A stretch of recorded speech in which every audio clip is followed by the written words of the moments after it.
വിഷ്ണുശാലിനിയുടെ latest എപ്പിസോഡിൽ ഈ രാഘവൻ നായർ അങ്ങോട്ട് വീഴുമ്പോഴത്തേക്ക് അയ്യോ അച്ചാന്നും പറഞ്ഞ് ശ്യാമയും പപ്പിയും കൂടി ഓടിച്ചെന്ന് പിടിക്കുകയാണ്. അച്ചാന്നും പറഞ്ഞ് പപ്പിയൊക്കെ പിടിക്കുന്നുണ്ട്. അന്നേരം പിന്നെ രോഹിത്തെ ഒന്ന് നോക്കി നിൽക്കാതെ അങ്ങോട്ട് പിടിച്ചെഴുന്നേൽപ്പിക്കുക എന്നിങ്ങനെ അച്ഛനെ പിടിച്ചെഴുന്നേൽപ്പിക്കുക എന്ന് പറയുമ്പോൾ രോഹിത്ത് പിടിക്കാനായിട്ട് വരുന്നുണ്ട്. പക്ഷേ ഉപേന്ദ്രൻ അവരെ തടയുകയാണ്. തൊട്ടു പോകരുത്, നീ എൻ്റെ ചെലവിൽ കഴിയുന്നവനാണ്, അപ്പോൾ നീ എങ്ങനെ ചെയ്യണം എന്ത് ചെയ്യണം എന്നുള്ളത് ഞാൻ തീരുമാനിക്കും എന്ന് പറഞ്ഞിട്ട് പിന്നെ രാഘവൻ നായരെ അങ്ങോട്ട് വീണ്ടും തല്ലാനുള്ള ശ്രമം തന്നെയാണ്. അന്നേരം അച്ഛനെ ഒന്നും ചെയ്യല്ലേ എന്നൊക്കെ ഈ ശ്യാമയും പറയുന്നുണ്ട്. അന്നേരം അച്ഛനെ ഒന്നും ചെയ്യല്ലേ, അച്ഛൻ പാവമാണ് എന്നൊക്കെ ഇങ്ങനെ പറയുമ്പോൾ പിന്നെ ഇയാളെ എന്ത് ചെയ്യണമെന്ന് എനിക്കറിയാം എന്ന് പറഞ്ഞുകൊണ്ട് ഉപേന്ദ്രനാണെങ്കിൽ ചുറ്റി നോക്കിയിട്ട് ആ രാഘവൻ നായരുടെ സ്റ്റിക്ക് കയ്യിലെടുത്തിട്ട് അത് രാഘവൻ നായരുടെ കഴുത്തിന് നേരെ അങ്ങോട്ടിട്ട് കൊളുത്തി അങ്ങനെ പിടിക്കുകയാണ്. എന്നിട്ട് പറയുന്നുണ്ട്, തന്നെ പണ്ടേ കൊന്നിട്ട് പിന്നെ നാട് വിടണം എന്നെനിക്കൊരു ചിന്ത അന്നേ എനിക്കുണ്ടായിരുന്നു, പക്ഷേ ഇപ്പോൾ എനിക്കത് ചെയ്യാനായിട്ട് സാധിക്കില്ല, പക്ഷെ ഒരടി അത് ഞാൻ തരും എന്നിങ്ങനെ പറഞ്ഞ് നിൽക്കുകയാണ്. അന്നേരം അച്ഛൻ പാവാണെന്നും പറഞ്ഞ് ശ്യാമയൊക്കെ പിടിക്കുന്നുണ്ട്. തുടർന്ന് പിന്നെ രോഹിത്തെ പിന്നെ അച്ഛനെ അയാളെ പിടിച്ച് മാറ്റി, അച്ഛനൊന്നും ചെയ്യില്ലെന്ന് പറ എന്നൊക്കെ ശ്യാമ എന്ന് രോഹിത്തിനോടും പിടിച്ചൊക്കെ പറയുന്നുണ്ട്. പക്ഷെ രോഹിത്ത് ആ ഒരു ദേഷ്യത്തിൽ തന്നെ അന്നേരം നിൽക്കുകയാണ്, ഒന്നും ചെയ്യാതെ തന്നെ നിൽക്കുന്നുണ്ട്. തുടർന്ന് ശ്യാമ ചെന്ന് ഉപേന്ദ്രനെ പിടിക്കുമ്പോൾ ഉപേന്ദ്രൻ ശ്യാമയെ അങ്ങോട്ട് തള്ളി മാറ്റുകയാണ്. അന്നേരം പപ്പി അയ്യോ അമ്മയെന്നും പറഞ്ഞ് ശ്യാമയെ പിടിച്ച് എഴുന്നേൽപ്പിക്കുന്നുണ്ട്. അതേസമയം ഈ ഉപേന്ദ്രനാണെങ്കിൽ ഒരടി അത് നിനക്ക് ഞാൻ തരും, ചേട്ടനെ തല്ലി എന്നുള്ളൊരു പേരുണ്ടായിരിക്കും, പക്ഷെ അത് ഞാനൊരു അലങ്കാരമായിട്ട് കൊണ്ട് നടക്കും എന്ന് പറഞ്ഞിട്ട് ഇങ്ങനെ അടിക്കാനായിട്ട് ഈ സ്റ്റിക്ക് അങ്ങോട്ട് ഓങ്ങുമ്പോഴത്തേക്കും ഉപേന്ദ്രൻ്റെ നേരെ ഒരു ചവിട്ട് വരികയാണ്. വിഷ്ണു അന്നേരം അവിടെ എത്തുന്നുണ്ട്. ഒറ്റ ചവിട്ടിന് ഉപേന്ദ്രൻ അങ്ങ് തെറിച്ച് അപ്പുറത്തേക്ക് ചെന്ന് വീഴുന്നുണ്ട്. അന്നേരം ഈ സമയത്ത് ശാലിനിയും ഇറങ്ങുന്നുണ്ട്. ശ്യാമയും പിന്നെ ശാലിനിയും ഒക്കെ ചേർന്ന് പപ്പിയൊക്കെ ചേർന്ന് രാഘവൻ നായരെ അങ്ങോട്ട് പിടിച്ചെഴുന്നേൽപ്പിക്കുകയാണ്. എൻ്റെ അച്ഛനെ തൊടുന്നോടാന്നും പറഞ്ഞ് പിന്നെ നോക്കി നിൽക്കുകയാണ്. വിഷ്ണു ആകെ കത്തിച്ചരിച്ച് നിൽക്കുകയാണ്. തുടർന്ന് രോഹിത്തിന് നേരെ തിരിഞ്ഞിട്ട് എൻ്റെ അച്ഛനെ തല്ലുന്നത് നീ നോക്കി നിൽക്കുന്നോടാ പന്നെ എന്ന് പറഞ്ഞിട്ട് പിന്നെ രോഹിത്തിൻ്റെ കരണം നോക്കി വിഷ്ണു ഒന്ന് പൊട്ടിക്കുകയാണ്. അന്നേരം അടി കൊണ്ടിട്ട് ആകെ ദേഷ്യത്തോടെ രോഹിത്ത് ഇങ്ങനെ നിൽക്കുന്നേ ഉള്ളൂ. അതിനുശേഷം ഉപേന്ദ്രൻ്റെ നേരെ തിരിയുന്നുണ്ട്. പക്ഷേ അന്നേരമാണെങ്കിൽ ഉപേന്ദ്രൻ ഒരു ചവിട്ട് വിഷ്ണുവിനെ ചവിട്ടുന്നുണ്ട്. വിഷ്ണു ആ ചവിട്ട് കൊണ്ട് പുറകോട്ട് പോകുന്നെങ്കിലും പിന്നീട് ഉപേന്ദ്രനെ ശരിക്കും അങ്ങോട്ട് വിഷ്ണു പെരുമാറുകയാണ്. ഉപേന്ദ്രനെ ഇടം വലം തിരിയാൻ പറ്റാത്ത വിധം നന്നായിട്ട് വിഷ്ണു തല്ലി ചതയ്ക്കുന്നുണ്ട്. തുടർന്ന് ഉപേന്ദ്രൻ്റെ കഴുത്തിനെ അങ്ങോട്ട് കുത്തിപ്പിടിച്ച് ആ തൂണിനോട് ചേർത്ത് പിടിച്ചിട്ട് പറയുകയാണ്, എൻ്റെ അച്ഛനെ കൊല്ലാനായിട്ട് നിൻ്റെ മനസ്സിനെ നീ പാകപ്പെടുത്തിയപ്പോൾ ആ അച്ഛൻ ഇങ്ങനെ ഒരു മകനുണ്ട് എന്നുള്ളത് നീ മറന്നുപോയി.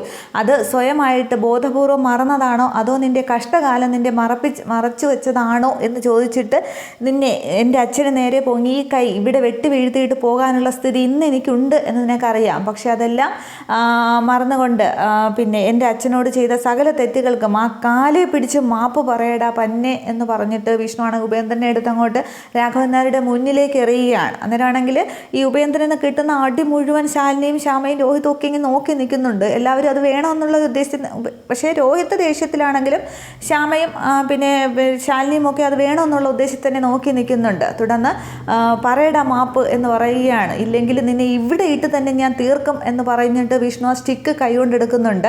എന്നിട്ട് അത് വെച്ച് തല്ലാനായിട്ട് പോവുകയാണ്. മര്യാദയ്ക്ക് പറഞ്ഞില്ലേ നിന്നെ ഞാൻ ഇവിടെ വെച്ച് തീർക്കും എന്നിങ്ങനെ പറഞ്ഞിട്ട് തല്ലാനായിട്ട് ഇങ്ങനെ ഓങ്ങുമ്പോഴത്തേക്കും വേണ്ട വിഷ്ണു വേണ്ട, ഞാൻ എന്ത് വേണമെങ്കിലും പറഞ്ഞോളാം എന്ന് പറഞ്ഞ് ആകെ ഒരു മരണഭയത്തിൽ ഉപേന്ദ്രൻ അവിടെ കിടന്ന കിടപ്പിലും കിടക്കുകയാണ്. തുടർന്ന് രാഘവൻ നായരുടെ കാല് പിടിച്ചിട്ട് ചേട്ടാ മാപ്പ്, ഇതുവരെ ചെയ്ത എല്ലാത്തിനും മാപ്പ് എന്നിങ്ങനെ പറയുമ്പോൾ രാഘവൻ നായരങ്ങ് മുഖം തിരിക്കുന്നുണ്ട്. പക്ഷെ ദേഷ്യത്തോടെ ശാലിനി ഇങ്ങനെ നോക്കി നിൽക്കുകയാണ്. ഈ സമയത്താണെങ്കിൽ വിഷ്ണു അച്ചാന്നും പറഞ്ഞ് ഈ പപ്പിയാണെങ്കിൽ ഓടി വിഷ്ണുവിൻ്റെ അടുത്തേക്ക് വരാൻ തുടങ്ങുമ്പോൾ രോഹിത്ത് ബലമായിട്ട് ഈ കുട്ടിയെ അങ്ങ് കയ്യിൽ പിടിക്കുകയാണ്.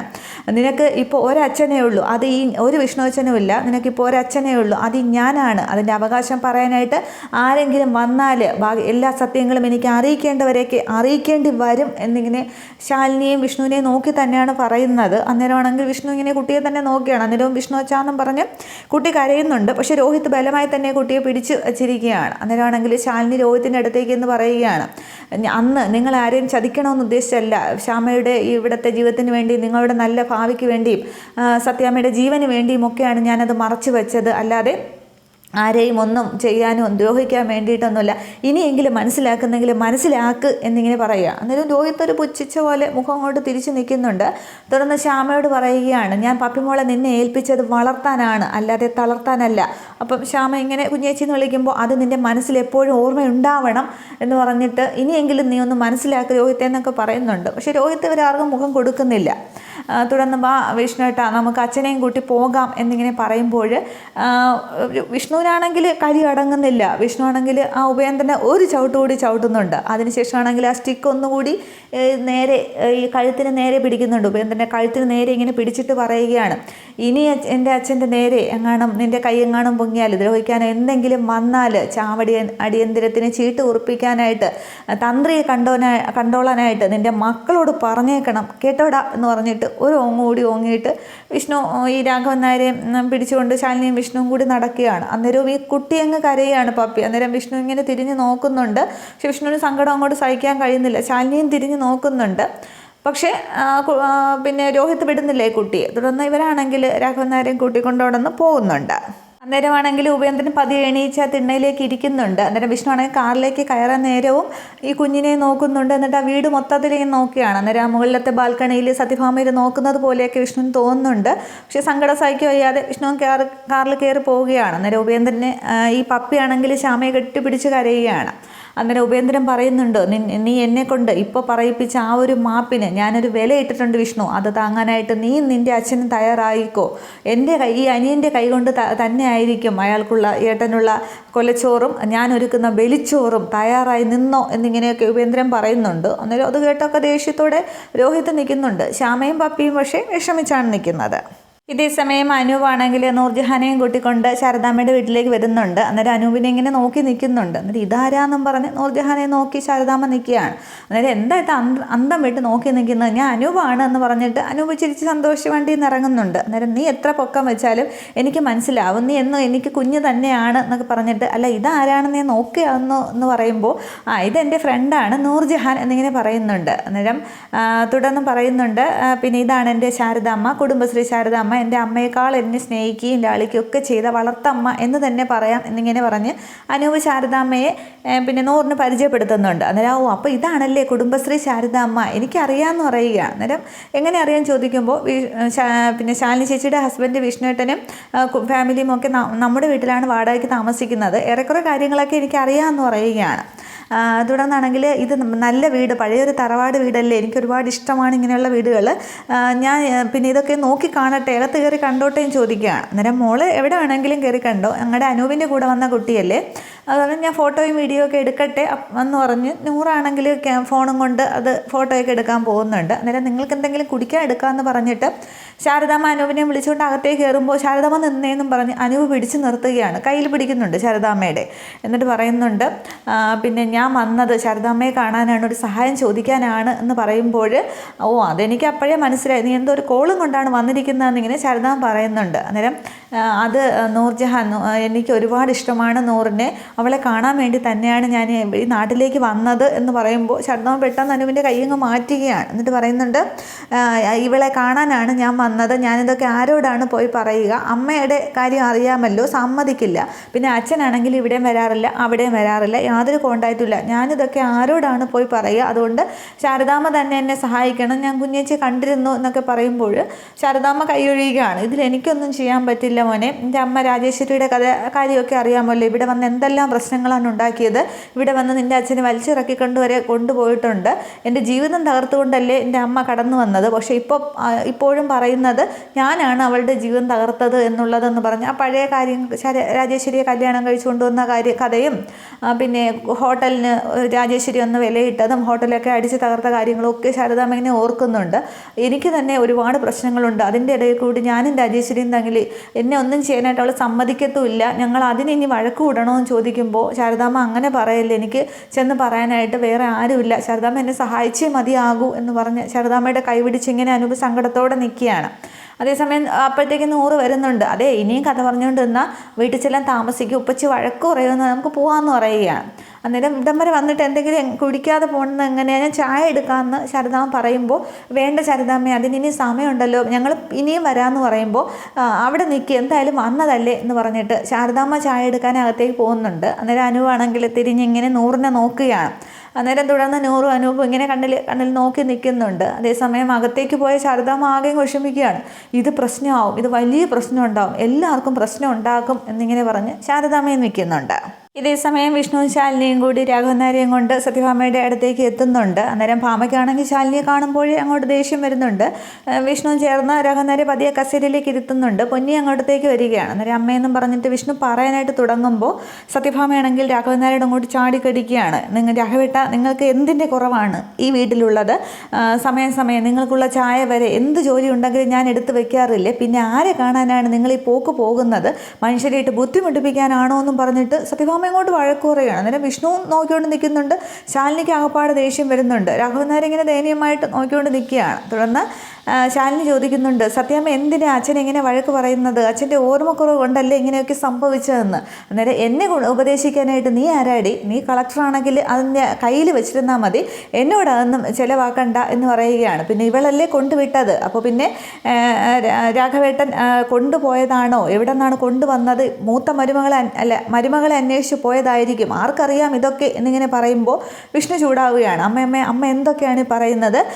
അമ്മ അന്വേഷിച്ചാണ് അച്ഛൻ അവിടെ ചെന്നത്, ശ്യാമ വിളിച്ച് പറഞ്ഞിട്ടാണ് ശാലിനിയും അവിടേക്ക് വന്നത് എന്നിങ്ങനെ പറയുമ്പോൾ സത്യഭാമ പക്ഷേ വിശ്വസിക്കാനായിട്ട് തയ്യാറാകുന്നില്ല. ഭാമ ആ ഒരു ദേഷ്യത്തിൽ തന്നെ ഭാമയുടെ മനസ്സിൽ എന്തോ ഒരു ദേഷ്യം ഇരിക്കുകയാണ്. അതനുസരിച്ച് തന്നെയാണ് പെരുമാറുന്നതുമൊക്കെ. അതൊക്കെ നീ ഇതൊക്കെയാണെങ്കിൽ ഏതെങ്കിലും കൊച്ചു പിള്ളേരുടെ അടുത്ത് പോയി പറഞ്ഞാൽ മതി, എൻ്റെ അടുത്ത് ഇതൊന്നും പറയാനായിട്ട്, എന്നെ ഇതൊന്നും പറഞ്ഞ് വിശ്വസിപ്പിക്കാനായിട്ട് നോക്കണ്ട എന്നിങ്ങനെ പറയുമ്പോൾ വീണ്ടും വിഷ്ണു കുറച്ചുകൂടി മര്യാദയ്ക്ക് സംസാരിക്കുമെന്നും പറഞ്ഞിട്ട് വിഷ്ണു ചാടിക്കടിക്കാൻ നിൽക്കുകയാണ്. അന്നേരം ശാലിനി പറയുന്നുണ്ട്, വേണ്ട വിഷ്ണുവേട്ടാ, വിഷ്ണുവിനെ തടുത്തുകൊണ്ട് പറയുകയാണ്, വേണ്ട വിഷ്ണുവേട്ടാ, സത്യാമ്മയുടെ ഇപ്പോൾ ഈ അവസ്ഥയിലൊന്നും പറയണ്ട, എന്ത് പറഞ്ഞാലും എന്നോടുള്ള ഒരു ദേഷ്യമാണ് മനസ്സിലിരിക്കുന്നത് എന്നിങ്ങനെ ശാലിനി പറയുന്നുണ്ട്. രാഘവേട്ടന് കുറച്ച് ഓർമ്മ കുറവൊക്കെ ഉണ്ട്, പക്ഷേ ഇങ്ങനെ സ്ഥലകാല ബോധം ഇല്ലാതെ പിന്നെ എന്നെ അന്വേഷിച്ച് നടന്നു എന്നൊക്കെ പറഞ്ഞാൽ വിശ്വസിക്കാനായിട്ട് ബുദ്ധിമുട്ടുണ്ട്, എൻ്റെ കണ്ണിൽ പൊടിയിടാനൊന്നും നോക്കണ്ട എന്നിങ്ങനെ പറയുമ്പോഴാണ് വിഷ്ണു വീണ്ടും തർക്കിക്കാൻ പോകുമ്പോൾ ശാലിനി തടയുന്നത്, ഒന്നും പറയണ്ട എന്നുള്ളത്. അന്നേരം ഭാമ പറയുന്നുണ്ടോ, പിന്നെ ശത്രുത, നീ ഇപ്പോൾ രാഘവേട്ടനോട് കാണിക്കുന്ന സ്നേഹമൊക്കെ കപടമാണെന്ന് എനിക്ക് പറയാനായിട്ട് സാധിക്കുകയുള്ളൂ, ഇത് മുഴുവൻ തട്ടിപ്പാണ്. അല്ലെങ്കിൽ പിന്നെ ആ ഒരു ഫുഡ് കോമ്പറ്റീഷനിൽ നീ നിൻ്റെ അമ്മയും കൂടി എനിക്കെതിരെ, ഞാൻ പങ്കെടുക്കുന്നു എന്നറിഞ്ഞിട്ടും എനിക്കെതിരെ മത്സരിക്കാനായിട്ട് വരില്ലല്ലോ, അപ്പോൾ പിന്നെ എങ്ങനെയും എന്നെ തകർക്കണം, അതാണ് നിൻ്റെയും നിൻ്റെ അമ്മയുടെയും ഉദ്ദേശം. പക്ഷേ നീ കേട്ടോ, എന്ത് വില കൊടുത്തും ഞാനതിൽ പങ്കെടുക്കുകയും ചെയ്യും, അതിലൊന്നാം സമ്മാനം വാങ്ങിക്കുകയും ചെയ്യും എന്നിങ്ങനെ ഭാമ ദേഷ്യത്തോടെ പറയുകയാണ്. അന്നേരമാണ് ശാലിനിക്ക് മനസ്സിലാവുന്നത് ഭാമയുടെ മനസ്സിൽ ആ ഒരു ദേഷ്യമാണ് ഇരിക്കുന്നത് എന്നുള്ളത്. അന്നേരം വിഷ്ണു ഇങ്ങനെ അന്തം വിട്ട് കേട്ടുകൊണ്ട് നിൽക്കുകയാണ്. പക്ഷേ അന്നേരം ശാലിനി ആണെങ്കിൽ അത് മുഖവരേക്ക് എടുക്കുന്നില്ല. ശാലിനി പറയുന്നുണ്ട്, അതിന് സത്യഭാമയുടെ ഉത്തരം പറയാതെ, വിഷ്ണുട്ട ഞാൻ പോവുകയാണ്, അച്ഛൻ എന്തെങ്കിലും ബുദ്ധിമുട്ടുണ്ടെങ്കിൽ വിളിക്കണം എന്ന് പറഞ്ഞിട്ട് പിന്നെ അച്ഛൻ ഞാൻ പോവുകയാണ് എന്നിങ്ങനെ പറഞ്ഞിട്ട് ശാലിനി അങ്ങോട്ട് ഇറങ്ങുകയാണ്. പക്ഷേ ഈ ഭാമ ഈ വഴക്കും പറയുമ്പോഴൊക്കെ രാഘവൻ നായർക്ക് ആകെ ഒരു അസ്വസ്ഥത പോലെ തോന്നുമ്പോഴാണ് ശാലിനി അതിലിടക്കേറി ഇടപെടുന്നത്. എന്നാൽ ശാലിനി അങ്ങോട്ട് കാറിൽ കയറാനായിട്ട് ഡോറങ്ങോട്ട് തുറക്കുമ്പോൾ വീണ്ടും ഭാമ അവിടെ വിഷ്ണുവിനോട് ചൂടാവുകയാണ്. അല്ല, നീ പോകുന്നില്ലേ? സാധാരണ അവളങ്ങനെ പോകുമ്പോൾ അവളുടെ പിന്നാലെ അങ്ങോട്ട് നീയും പോവുകയാണല്ലോ എന്നിങ്ങനെ പറയുമ്പോൾ അമ്മ എന്തൊക്കെയായി പറയുന്നത്? എത്ര കിട്ടിയാലും കൊണ്ടാലും അമ്മയുടെ സ്വഭാവത്തിനൊരു മാറ്റവും ഉണ്ടാവില്ലല്ലേ എന്നും പറഞ്ഞിട്ട് വിഷ്ണു ദേഷ്യപ്പെടുന്നുണ്ട്. അന്നേരം പിന്നെ അവൾ നിനക്കറിയാമോ, അവൾ നിന്നെ പോലും ചതിച്ചുകൊണ്ടിരിക്കുകയാണ്, അത് നിനക്ക് മനസ്സിലാവും, പക്ഷെ അത് എൻ്റെ കാലം കഴിഞ്ഞ് മാത്രമേ നിനക്ക് മനസ്സിലാവുകയുള്ളൂ. ദേ നിൽക്കുന്ന നിപ്പ് കണ്ടില്ലേ, വായിൽ നിന്ന് എന്തെങ്കിലും വീഴുന്നോ എന്ന് കേൾക്കാനായിട്ട് നിൽക്കുന്നത് എന്ന് പറയുമ്പോൾ ശാലിനി ഇങ്ങനെ സങ്കടത്തോടെ വിഷ്ണുവിനെ തന്നെ നോക്കുന്നുണ്ട്. ഡോറും തുറന്ന് പിടിച്ച് കാറിലേക്ക് കയറാൻ പോവുകയാണ് ശാലിനി അന്നേരവും. അന്നേരം പിന്നെ ശാലിനിക്ക് ആകെപ്പാടെ അങ്ങോട്ട് വിഷമം വരുന്നുണ്ട്. അന്നേരവും പറയുന്നുണ്ട്, അവൾ നിന്നെ ചതിക്കുകയാണ്, പിന്നെ പക്ഷേ നീ അതെല്ലാം മനസ്സിലാക്കി വരുമ്പോഴേക്കും നീ അവളുടെ അടിമയായി കഴിഞ്ഞിരിക്കും എന്ന് പറഞ്ഞിട്ട് അങ്ങനെ പറഞ്ഞ് സത്യഭാമൻ ദേഷ്യപ്പെടുമ്പോൾ ആകെ സങ്കടപ്പെടുന്ന ശാലിനിയാണെങ്കിൽ കാറിൽ കയറുന്നുണ്ട്. വിഷ്ണുവിന് ശാലിനിയുടെ വിഷമം മനസ്സിലാവുന്നുണ്ട്, പക്ഷേ ഭാമ ആകെ ദേഷ്യത്തിൽ തന്നെ നിൽക്കുകയാണ്. തുടർന്ന് ശാലിനി അങ്ങ് പോകുന്നുണ്ട്. പിന്നെ പൊന്നിയാണെങ്കിൽ അങ്ങ് അകത്തേക്ക് കയറി പോകുന്നുണ്ട്. പക്ഷേ രാഘവൻ നായർ ഇങ്ങനെ സങ്കടത്തോടെ നോക്കിയിരിക്കുകയാണ്. തുടർന്ന് വിഷ്ണു ചോദിക്കുന്നുണ്ട്, ശാലിനി ശ്യാമ വിളിച്ച് പറഞ്ഞ് ശാലിനി നമ്മളെ സഹായിക്കാനല്ലേ അവിടേക്ക് ചെന്നതെന്നൊക്കെ പറയുമ്പോൾ ഭാമയാണെങ്കിൽ ഒട്ടും സമ്മതിക്കുന്നില്ല. തുടർന്ന് അച്ഛ വന്നേന്നും പറഞ്ഞിട്ട് വിഷ്ണു പിടിക്കാനായിട്ട് വരുമ്പോൾ പിന്നെ വീണ്ടും ഭാമ പറയുന്നുണ്ട്, പിന്നെ വിഷ്ണു അവൾ നിന്നെ ചതിച്ചുകൊണ്ടിരിക്കുകയാണ്, അല്ലെങ്കിൽ പിന്നെ ഈ സ്നേഹമൊക്കെ വെറുതെയാണ്, അല്ലെങ്കിൽ പിന്നെ ഞാൻ പങ്കെടുക്കുന്ന ആ ഒരു കോമ്പറ്റീഷനിൽ അവളുടെ അമ്മയും കൂടി എനിക്കെതിരെ മത്സരിക്കാനായിട്ട് വരുമോ, പക്ഷേ പിന്നെ ഞാൻ ആ മത്സരത്തിൽ ജയിക്കുമെന്നൊക്കെ പറയുമ്പോൾ അമ്മ മത്സരിക്കുന്ന പോലെ അവരും പങ്കെടുക്കുന്നു, അങ്ങനെ കണ്ടാൽ മതി എന്നിങ്ങനെ വിഷ്ണു ദേഷ്യത്തോടെ പറയുന്നുണ്ട്. അന്നേരം ഇതാണ് ഞാൻ പറഞ്ഞത്, അവൾ ചതിക്കുകയാണെന്നുള്ളത് മനസ്സിലാക്കാനുള്ള ബുദ്ധിയും വിവേകവും ഒന്നും നിനക്കില്ല എന്നുള്ളത്. പക്ഷേ ഈ സത്യഭാമയെ ചതിക്കാനായിട്ട് ഈ ഭാമ നിന്നു കൊടുക്കില്ല എന്നിങ്ങനെ പറഞ്ഞിട്ട് ദേഷ്യത്തോടെ അകത്തേക്ക് കയറിപ്പോവുകയാണ്. അന്നേരം അമ്മയെന്നും പറഞ്ഞിട്ട് വിഷ്ണുവിന് ആകെ തലപ്പരാന്തെടുത്ത് നിൽക്കുകയാണ്. തുടർന്ന് വിഷ്ണു ഇങ്ങനെ രാഘവൻ നായരെ തന്നെ ശ്രദ്ധിക്കുമ്പോൾ രാഘവൻ നായർ ഇങ്ങനെ ആ ഒരു കൊച്ചു കുട്ടികളുടെ മാനസികാവസ്ഥ എന്ന പോലെ ഇങ്ങനെ വിഷ്ണുവിനെ തന്നെ ദയനീയമായി നോക്കിയിരിക്കുന്നുണ്ട്. ഇതേ സമയം അവിടെ സുബൈറിൻ്റെ വീട്ടിൽ സുബൈർക്കായാണെങ്കിൽ ഫോണിൽ ഇങ്ങനെ സംസാരിച്ചുകൊണ്ട് മുറ്റത്തേക്ക് ഇറങ്ങുമ്പോൾ അനൂപിൻ്റെ വണ്ടിയിൽ നൂറ് ഇങ്ങനെ വരുന്നുണ്ട്. അന്നേരം പിന്നെ വിളിക്കാമെന്ന് പറഞ്ഞിട്ട് സുബൈറാണെങ്കിൽ അനൂപിനെ തന്നെ ശ്രദ്ധിക്കുകയാണ്. പക്ഷേ നൂറ് വണ്ടിയിൽ നിന്ന് ഇറങ്ങി ആകെ സന്തോഷത്തിൽ സുബൈർക്കാരോട് വന്ന് പറയുകയാണ്, വാപ്പച്ചി ഇത് ആരെയാണ് വിളിച്ചുകൊണ്ടിരിക്കുന്നത്, എത്ര നേരമായി ഞാൻ വിളിച്ചിട്ട് കിട്ടിയില്ലല്ലോ, ഞാൻ എൻട്രൻസ് പാസ്സായി എന്നിങ്ങനെ പറയുമ്പോഴും സുബൈർക്ക ശ്രദ്ധിക്കുന്നില്ല. അന്നേരം വാപ്പച്ചിയുടെ മോൾ എൻട്രൻസ് പാസ്സായി എന്നിങ്ങനെ പറയുമ്പോൾ സുബൈർക്ക ഒരു നിമിഷം പിന്നെ നൂറിനെ ശ്രദ്ധിച്ചിട്ട് അനൂപിനെ തന്നെ ഇങ്ങനെ അടിമുടി നോക്കിയാണ്. അത് അനൂപിന് മനസ്സിലാവുന്നുണ്ട്. അനൂപ് ഇങ്ങനെ തല ഒന്നിച്ച് നിൽക്കുന്നുണ്ട്. ആ ഒരു സീനോട് കൂടിയാണ് എപ്പിസോഡ് അവസാനിക്കുന്നത്. അപ്പോൾ ഇനി അടുത്ത എപ്പിസോഡിലാണ് ഈ പൈസ രാഘവൻ നായർ വെച്ചിരുന്നല്ലോ, ആ ഒരു ഇതിൽ ശാന്തയുടെ പേരിലൊരു കുറ്റം അവിടെ വരും. ശാന്ത അവിടെ നിന്ന് പോവുകയൊക്കെ ചെയ്യും. പക്ഷേ അന്നേരം അവിടെ സത്യഭാമയ്ക്ക് മത്സരത്തിൽ പങ്കെടുക്കാനായിട്ട് ആരുടെയും സഹായമില്ലാതെ വരും. അന്നേരവും പിള്ള ഒരു ബുദ്ധിയുമായിട്ട് അവിടെ വരികയൊക്കെ ചെയ്യുകയാണ്. അതൊക്കെയാണ് അടുത്ത എപ്പിസോഡ്. അതൊക്കെ കാണാം. Okay, thank you.